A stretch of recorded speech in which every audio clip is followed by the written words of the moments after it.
Add a new dimension to the world around you. Listen, learn, and find out why. We love Hakka. 多学一种语言，多开一扇视野。现在就让我们一起加入客家风情，大家来讲客家吧。All right, everyone, it's time for another Hakka lesson right here on ICRT. Hello， 你好，大家好，我是 S 彭。Hey, Joseph Ling.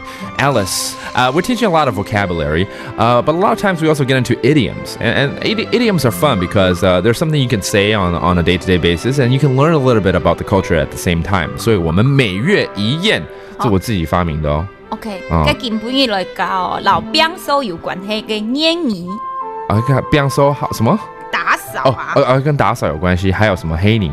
谚语。谚语。捏泥。那每月一宴怎么说？明年。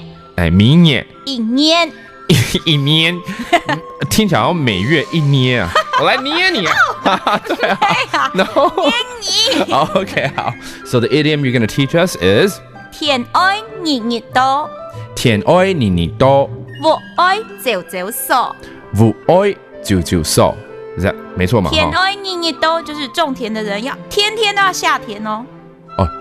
田要腻是什么？日就是每天。日哦 ，OK， 我以为要捏了。Okay, so for the farm, you have to be at the farm every day, basically. 天愛年多 ，OK。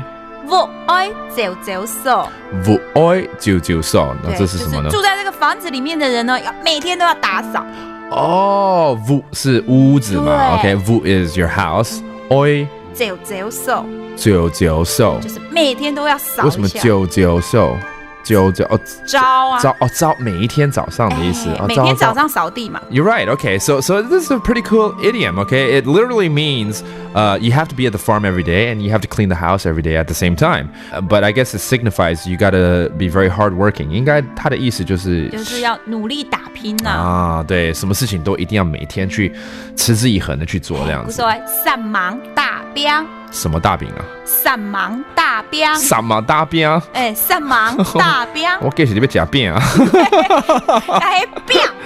那是饼是不是？Okay, whew, sounded weird. Okay, 三忙大兵。三忙大兵。三忙大兵。Okay, that means hardworking. You gotta put your effort in, I guess, on an everyday basis. Alright, 就是要努力打拼就对了。Okay, well that does it for today's Hakka lesson of the day, and hope you keep that hard work up. 三忙大兵。Exactly. 按子 say 张来了。客家风情由行政院客家委员会独家赞助。We Love Hakka has been brought to you by the Executive Yuan's Council for Hakka Affairs.